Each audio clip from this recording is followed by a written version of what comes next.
सो पहला सवाल क्यों लगता है कि पढ़ने का मन नहीं है? सो एस्पिरेंट्स से सिंपल है, जब आप पर प्रेशर ज़्यादा हो जाता है और एक्सपेक्टेशंस भी हाई हो जाती है और रिजल्ट नहीं मिलता तो ऑटोमेटिकली आप डिमोटिवेट हो जाते हो, तो ब्रेन भी शटडाउन मोड पे चला जाता है और फिर हम खुद से ही लड़ना शुरू कर लेते हैं। मैं इतना वीक क्यों हूँ, मुझसे नहीं हो पाएगा शायद।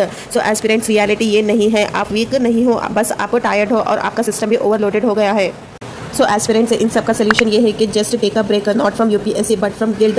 एक दिन बस रिलैक्स करो बिना किसी रिग्रेट के। सो इंस्टेड ऑफ थिंकिंग मुझे 8 घंटे पढ़ना है, जस्ट स्टार्ट विथ 15 मिनट्स से 15 मिनट्स मोमेंटम ऑटोमेटिकली बनेगा।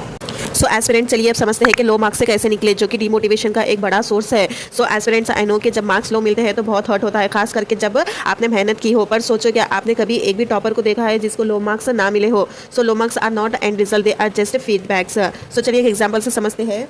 सो एक मॉक टेस्ट में मुझे एथिक्स में सिर्फ 85 मार्क्स मिले, जो कि बहुत कम है। फिर एनालाइज किया तो समझा मैं स्ट्रक्चर पे फोकस ही नहीं कर रही थी, बस कंटेंट लिख रही थी। सो अगले करेक्शन के बाद मैंने जब अगला मॉक टेस्ट दिया तो मुझे 110 मार्क्स आए।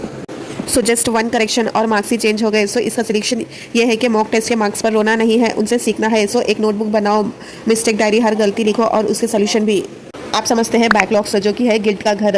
तो बैकलॉग सिर्फ सिलेबस का इशू नहीं है, बैकलॉग्स गिल्ट का सोर्स है और गिल्ट आपको डिमोटिवेट करता है। फिर आप उस गिल्ट से बचने के लिए और पढ़ना छोड़ देते हो। So it's a trap, I know we have all been there. So इसका सोल्यूशन ये है कि सबसे पहले बैकलॉग एक्सेप्ट करो, इग्नोर मत करो। एक बैकलॉग ट्रैकर बनाओ, सिर्फ लिखो क्या पेंडिंग है और फिर हर दिन एक टॉपिक करो, नॉट 5 नॉट 10, बस सिर्फ एक से ही हो जाएगा। सो बैकलॉग को डेली रूटीन का पार्ट बनाओ, अलग से एक्स्ट्रा बर्डन नहीं। आप समझ